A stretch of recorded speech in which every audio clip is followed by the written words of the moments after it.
जीवन में देखा गया भारी भारी विपत्तियां, भारी भारी कष्ट। अब देखो, चीदर चिदरानी जी नाम के एक महान भक्त थे। पीपा जी राजा थे, उन्होंने वैराग्य धारण कर लिया था और उनकी पत्नी थी रानी सीता सहचरी। बड़े सिद्ध महापुरुष हुए, द्वारिकाधीश के साक्षात दर्शन किए। तो जब द्वारिकाधीश के दर्शन करके तो उनके मन में भगवान के महान भक्त प्रशंसा सुनी थी चीदर चिदरानी जी की, तो उनके दर्शन के लिए गए। वो ऐसे महान भक्त थे कि संत कभी दरवाजे से वापस नहीं लौट सकते, कुछ न कुछ खवान पे।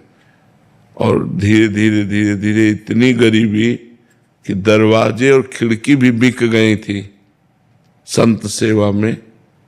मतलब घर में कुछ नहीं था जिससे बेचा जा सके। और इतने बड़े संत पीपा जी सीता सहचरी पहुंची। चीदर जी घर गए, चिदरानी जी से कहा कि बाजार में कोई हमको उधार देता नहीं, हमारे पास कुछ वस्तु है नहीं, और आज बहुत बड़े संत आए हैं, ये आज भूखे चले जाएंगे। और आज तक ऐसा नहीं हुआ कि संत दरवाजे से भूखे जाए, क्या किया जाए। तो उनकी पत्नी ने कहा चीदर जी की कि हमारे शरीर का जो वस्त्र है, एक वस्त्र धारण किए थे साड़ी, अच्छा है ये, इसको बेच लो, 1 रुपये का तो बिक ही जाएगा, तो कुछ दाल चावल मिल जाएंगे, उसी को दान करके संत को पवा देंगे। ऐसा ही किया। शरीर का वस्त्र भी पत्नी ने, तो रेशम का था पहले जमाने में, तो 1 रुपये का ऐसे बिका, तो कुछ दाल चावल मिला, बनाया, बना के चीदर जी बाहर ले गए। बैठे थे पीपा जी सीता सहचरी।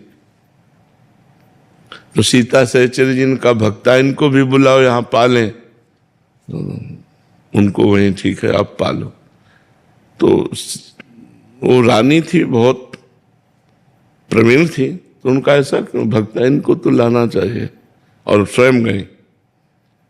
तो वो उनकी जो दशा थी, आंसू चल रहे थे, भगवान का नाम चल रहा था, वो कह रहे थे भगवान आप कितने कृपालु हो।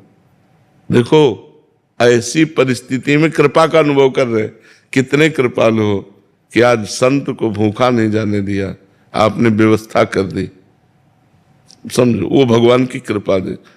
सीता सहचरी जी गई, उनका भक्ताइन जी